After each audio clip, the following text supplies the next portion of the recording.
இயேசு கிறிஸ்துவின் நாமத்தினாலே ஸ்தோத்திரத்தையும் வாழ்த்துதலையும் உங்களுக்கு தெரிவித்துக் கொள்கிறேன். 11 மாதங்களை கர்த்தர் நம்மளை கண்மணி போல நடத்தி 12வது மாதத்திற்குள்ளும் இன்று காண செய்திருக்கிறார். இதுவரையும் நடத்தின தேவன் இனிமேலும் நடத்த வல்லவராயிருக்கிறார். இந்த புதிய மாதத்திற்கு கர்த்தர் கொடுக்கிற வாக்குத்தத்தம் ஏசாயா 50ஆம் அதிகாரம் 7வது வசனம். கர்த்தராகிய ஆண்டவர் எனக்கு துணை செய்கிறார், ஆகையால் நான் வெட்கப்படேன். நான் வெட்கப்பட்டு போவதில்லை என்று அறிந்திருக்கிறேன். ஆதலால் என் முகத்தை கற்பாரை போலாக்கினேன் என சொல்லி இந்த வசனம் வருகிறது. இதிலே நான் வெட்கப்படேன் என சொல்லி இந்த புதிய மாதத்திலே கர்த்தர் இந்த தலைப்பின்படி நம்மளை ஆசீர்வதிக்க வல்லவராய் இருக்கிறார். அவருடைய பிள்ளைகளாகிய நம்மளை அவர் ஒரு நாளும் வெட்கமே அடையாதபடி நம்மளை உயர்த்துகிறவராய் இருக்கிறார். ஏனென்றால் நாம் விசுவாசிக்கிறவர் இன்னார் என்று சொல்லி நாம் அறிந்திருக்கிறோம். அது மாத்திரமில்லை, யார் வெட்கப்பட்டு போவதில்லைன்னா கர்த்தரை விசுவாசிக்கிறவன் ஒரு நாளும் வெட்கப்பட்டு போவதில்லை. ஏசாயா 28ஆம் அதிகாரம் 16வது வசனம். ஆதலால் கர்த்தராகிய ஆண்டவர் உரைக்கிறது, இதோ அஸ்திபாரமாக ஒரு கல்லை நான் சீயோனிலே வைத்திருக்கிறேன். அது பர்சிக்கப்பட்டதும் வெளியேற பெற்றதும் திட அஸ்திபார உள்ளதுமான மூளைக்கல்லாயிருக்கும். விசுவாசிக்கிறவன் பதறான். ஆமேன். பாருங்கள், நீங்கள் விசுவாசிக்கும் பொழுது நீங்கள் பதறவே மாட்டீங்க. ஏன்னா தேவன் உங்களுக்கான எல்லா காரியங்களை அவர் செய்து முடிக்கிறவராய் இருக்கிறார். நீங்கள் விசுவாசிக்கிற தேவனால் காணாத ஒன்றை கர்த்தர் கண்டிப்பாக எனக்கு தருவார், ஏற்ற நேரத்தில் தருவார் என விசுவாசிக்கும் பொழுது கர்த்தர் உங்கள் முகத்திற்கு வெட்கத்தை அல்ல, செழிப்பை, ஆசீர்வாதத்தை தான் கொடுக்கிறார். ஆகவே நீங்கள் வெட்கப்பட்டு போவதில்லை. விசுவாசிக்கிற நீங்கள் வெட்கப்பட்டு போவதே இல்லை. ஆமேன். தேவனை விசுவாசிக்கிறவர்கள் அவரே எனக்கு காரியத்தை வாய்க்கச் செய்வார் என சொல்லி கர்த்தரை விசுவாசிக்கிறார்கள். அதனால் அவர்கள் இன்னும் கர்த்தர் அதிகமாய் உயர்த்துகிறவராய் இருக்கிறார். மோசே கர்த்தரை விசுவாசித்தார், செங்கடலை தேவன் பிளந்தார். யோசுவா யோர்தானை கடந்து செல்ல கர்த்தர் உதவினார். கர்த்தரை விசுவாசித்தான், கர்த்தர் பெரிய காரியங்களை செய்தார். எலிசாவும் கடலை பிளந்தார். எப்படின்னா, எலிசா கர்த்தரை விசுவாசித்தார், கர்த்தர் பெரிய காரியங்களை எலிசாவுக்கும் கர்த்தர் செய்தார். ஆமேன். முதலாவது நீங்கள் விசுவாசிக்கும் பொழுது நீங்கள் வெட்கப்பட்டு போவது இல்லை. முதலாவது காரியமாக சங்கீதம் 22ஆம் சங்கீதம் 4-5 வசனங்கள் பார்ப்போம். எங்கள் பிதாக்கள் உம்மிடத்தில் நம்பிக்கை வைத்தார்கள், நம்பின அவர்களை நீர் விடுவித்தீர். உம்மை நோக்கி கூப்பிட்டு தப்பினார்கள், உம்மை நம்பி வெட்கப்பட்டு போகாதிருந்தார்கள். ஆமேன். கர்த்தருக்கு ஸ்தோத்திரம். பாருங்க, இந்த இடத்துலையும் சொல்லும் பொழுது முன்னோர்கள் கர்த்தர் மேலே நம்பிக்கை வைத்தபடினால அவர்கள் வெட்கப்பட்டு போகாதபடி கர்த்தரோட காரியங்கள் எல்லாம் செய்திருக்கிறார். கர்த்தர் மேலே மட்டும் நம்பிக்கை வைங்க. இயேசு கிறிஸ்து தேவன்தாமே உங்களுக்காக யாவற்றையும் செய்கிறவராய் இருக்கிறார். தேவன் உங்களுக்கு தன்னுடைய சொந்த குமாரனை கொடுத்தவர். இதிலும் இன்னும் அதிகமாய் கூடவும் கொடுக்க அவர் ஆயத்தமாய் இருக்கிறார். நீங்கள் தேவனை நம்புங்க. பெரிய காரியத்தை கர்த்தர் உங்களுக்காக செய்வார். காரியத்திற்காக, நன்மைக்காக தேவனை தேடாதபடி கர்த்தரை மட்டும் நம்புங்க. உங்கள் நம்பிக்கைக்குரியவராக இருந்து சகலமும் செய்வார். 31ஆம் சங்கீதம் 1வது வசனம் சொல்லுகிறது, கர்த்தாவே உம்மை நம்பியிருக்கிறேன், நான் ஒரு காலம் வெட்கம் அடையாதபடி செய்யும், உமது நீதி நிமித்தம் என்னை விடுவியும். பாருங்கள், சங்கீதக்காரன் எவ்வளோ அழகாய் சொல்லுகிறார். கர்த்தரை நீங்கள் நம்பும் பொழுது ஒரு காலம் வெட்கப்பட்டு போகாதபடி அவர் செய்வார். உங்கள் நீதி தான் அதை கொண்டுட்டு வரும் என பார்க்கிறோம். 2வது காரியம், நீங்கள் வெட்கப்பட்டு போக மாட்டீங்க. ஏன்னா நீங்கள் கர்த்தரையே நம்பியிருக்கிறபடினால நீங்கள் வெட்கம் அடைவது இல்லை. பேதுரு கர்த்தருடைய வார்த்தையை நம்பி வலைகளை போட்டார். அந்த வார்த்தை தான் அவருக்கு வேண்டிய அநேக திரளான மீன்களை கொண்டு வந்து போட்டது. அப்போ பேதருக்கு செய்த இயேசு உங்களுக்கும் இந்த புதிய மாதத்தில் செய்ய வல்லவராய் இருக்கிறார். ஆமேன் சொல்லுங்க. ஆமேன். கர்த்தரை நம்புங்க. கர்த்தரே உங்கள் முகம் வெட்கப்பட்டு போகாதபடி ஒவ்வொரு காரியங்களை அவர் செய்கிறவராய் இருக்கிறார். கர்த்தருக்கு ஸ்தோத்திரம். மூன்றாவது காரியமாக 34ஆம் சங்கீதம் 5ஆம் வசனம் சொல்லுகிறது, அவர்கள் அவரை நோக்கி பார்த்து பிரகாசம் அடைந்தார்கள், அவர்கள் முகங்கள் வெட்கப்படவில்லை. ஆமேன். கர்த்தரை நோக்கி பார்த்த முகங்கள் ஒரு நாள் வெட்கப்பட்டு போகவே போகாது.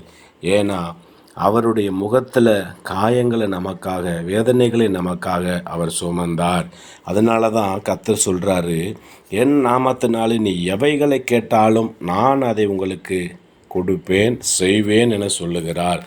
ஆகவே எனக்கு அன்பான தேவ ஜனமே, தேவனை நோக்கி மட்டும் பாருங்கள். மனுஷ முகத்தை பார்த்தீங்கன்னா அது விருதாவாய் போயிடும். தேவ முகத்தை பார்க்க பார்க்க உங்களுக்கு வேண்டிய நிறைய காரியங்களை நீங்கள் கேட்காமலே தேவன் செய்வார். கர்த்தருடைய முகத்தை நீங்கள் பார்க்க ஆரம்பிச்சிங்கன்னா நீங்கள் வெட்கப்பட்டு போகிறதே கிடையாது. அது மாத்திரமில்லை, 123ஆம் சங்கீதம் 1-2 வசனங்கள், பரலோகத்தில் வாசமாக இருக்கிறவரே, உம்மிடத்திற்கு எங்கள் கண்களை ஏறெடுக்கிறோம். இதோ வேலைக்காரின் கண்கள் தங்கள் எஜமான்களின் கைகளை நோக்கமாக இருக்கும் போலவும் வேலைக்காரியின் கண்கள் தன் எஜமாட்டின் கைகளை நோக்கி இருக்கும் போலவும் எங்கள் தேவனாகிய கர்த்தர் எங்களுக்கு இரக்கம் செய்யும் வரைக்கும் எங்கள் கண்கள் அவரை நோக்கி இருக்கிறதே என சொல்லப்பட்டிருக்கிறது. எல்லாவற்றிற்காகவும் கர்த்தரை நோக்கி பார்த்து கொண்டே இருங்க. அவரே காரியங்களை செய்கிறவராய் இருக்கிறார். எலியா இப்படியாக பலிபீடத்தை கட்டி தேவனை நோக்கி பார்த்த பொழுது பலிபீடத்துக்குள்ள அக்கினியை கர்த்தர் இறக்கினார். எலியா கர்த்தரை நோக்கி பார்த்தபடினால வெறும் தண்ணீர்கள், விரவு கட்டையெல்லாம் அடுக்கி அந்த இடத்துல பலிகளை செலுத்தும் பொழுது, தண்ணீரை ஊற்றும் பொழுது, அந்த பாகாலை வணங்குகிற ஜனங்களுக்கு முன்னாடி தேவனை நோக்கி பார்த்த எலியாவோட முகம் விற்கப்பட்டு போகாதபடி அந்த பலிபீடத்தின் மேலே அக்கினியை கர்த்தர் போட்டு, அது மாத்திரமல்ல வாய்க்கால்களில் தண்ணீர் இருந்த அதையும் நக்கி போட்டதுன்னு பார்க்கிறது. எனக்கு அன்பான தேவஜனமே, எல்லா காரியத்திற்காக தேவனை நோக்கி நீங்கள் பாருங்கள். கர்த்தர் உங்கள் முகத்திற்கு வெட்கத்தையே கொடுக்கிறது இல்லை. ஆமேன். 4வது காரியமாக சங்கீதம் 109ஆம் சங்கீதம் அதில் 1வது வசனம் சொல்லுகிறது பாருங்கள், நான் துதிக்கும் தேவனே மௌனமாயிராதையும், துன்மார்க்கருடைய வாயும் கபட்டு வாயும் எனக்கு விரோதமாய் திறந்திருக்கிறது, கள்ள நாவினால் என்னோடு பேசுகிறார்கள். ஆமேன். ஹல்லேலூயா. உலகத்தில் இருக்கிற நாவுகள் கள்ளத்தனமான காரியங்களை பேசும், அவபக்தியை பேசும். நீங்கள் உங்களுக்காக ஜீவனை விட்ட கல்வாரி சிலுவை ரத்தம் சிந்தி ஜீவனை கொடுத்த இயேசு கிறிஸ்துவை துதிச்சு கொண்டே இருங்க. நீங்கள் துதிக்க துதிக்க துதிக்க உங்கள் வாழ்வில் எந்த ஒரு வெட்கமான காரியங்கள் உங்களுக்கு வரவே வராது. ஹல்லேலூயா. மெய்யாகவே இந்த சங்கீதத்தின்படி கர்த்தர் பெரிய காரியங்களை உங்களுக்கு செய்கிறவராக இருக்கிறார். எப்பொழுதும் கர்த்தரை துதிச்சு கொண்டே இருங்க. அது மாத்திரமல்ல, யோவேல் எழுதின தீர்க்கதரிசன புத்தகம் 2ஆம் அதிகாரம் 26-27 வசனங்கள் சொல்லுகிறது, நீங்கள் சம்பூரணமாய் சாப்பிட்டு திருப்தி அடைந்து உங்களை அதிசயமாய் நடத்தி வந்த உங்கள் தேவனாகிய கர்த்தருடைய நாமத்தை துதிப்பீர்கள். என் ஜனங்கள் ஒருபோது வெட்கப்பட்டு போவதில்லை.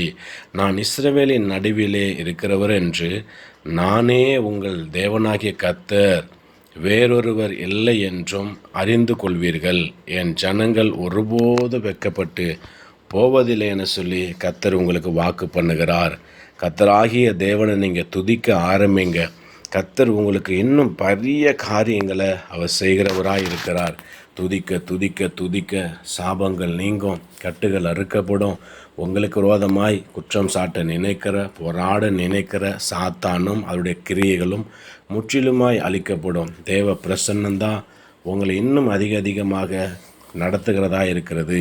34ஆம் சங்கீதம் 17ஆம் வசனம் சொல்லுகிறது, நீதிமான்கள் கூப்பிடும் பொழுது கர்த்தர் கேட்டு அவர்களை அவர்களுடைய எல்லா உபத்திரவத்திற்கும் நீங்களாக்குகிறார் என சொல்லப்பட்டிருக்கிறது. உபத்திரவங்களுக்கு உங்களை நீங்களாக்கி விடுவிக்கிற தேவனை தான் நீங்கள் வணங்குறீங்க. நீங்கள் வணங்குகிற இயேசு எப்பேர் பெற்றவர் என்று நீங்கள் நம்ப ஆரம்பிக்கணும். நீங்கள் விசுவாசிக்க ஆரம்பிக்கணும். 2வது நம்ப ஆரம்பிக்கணும். 3வது துதிக்க ஆரம்பிக்கணும். உங்களுக்குள்ள ஒரு பெரிய மாற்றம் உண்டாகும் கர்த்தராகிய இயேசுவினால். அதனால் மற்றவர்கள் உங்களை பார்க்கும் பொழுது நீங்கள் தேவனுடைய பிள்ளைகள் என சொல்லி அங்கீகரிக்கப்படுகிற நிறைய காரியங்கள் உண்டாயிருக்கும். எதை குறித்து சோர்ந்து போக மாட்டோம், யார் என்ன பேசினாலும் கவலைப்பட மாட்டோம், யார் நம்மளை எதை அபகரித்தாலும் சரி நம்ம எதுவும் நினைக்க மாட்டோம். ஏன்னா காண்கிற இந்த உலகம் நமக்கு இல்லை, காணாத பரலோகமும் அங்கே வாசம் பண்ணுகிற தேவன் தான் நமக்கு நிரந்தரமானவர்கள்னு சொல்லி எல்லாவற்றையும் தாண்டி ஓடுவதற்கு கர்த்தர் பரிசுத்த ஆவியானவர் நமக்கு தந்திருக்கிறார். ஆகவே எனக்கு அன்பான தேவ ஜனமே, இந்த புதிய மாதத்தில் நீங்கள் வெட்கப்பட்டு போவதில்லை என சொல்லி அறிந்தவர்களாக இருங்க, துதிங்க. உங்களுக்கு ரட்சிப்பை கொடுத்த தேவனுக்கு நீங்கள் இன்னும் அதிகமாய் துதிக்க ஆரம்பிங்க. கர்த்தர் உங்களோட இருந்து பெரிய காரியங்களை செய்வாராக. ஆமேன். இந்த புதிய மாதத்தில் இந்த வாக்குத்தத்தமானது உங்கள் குடும்பத்தை ஆசீர்வதித்து உங்களையும் கர்த்தருக்குள்ளே கொண்டு செல்வதாக. இயேசு நாமத்தினாலே உங்களை வாழ்த்தி ஆசீர்வதிக்கிறேன். ஆமேன்.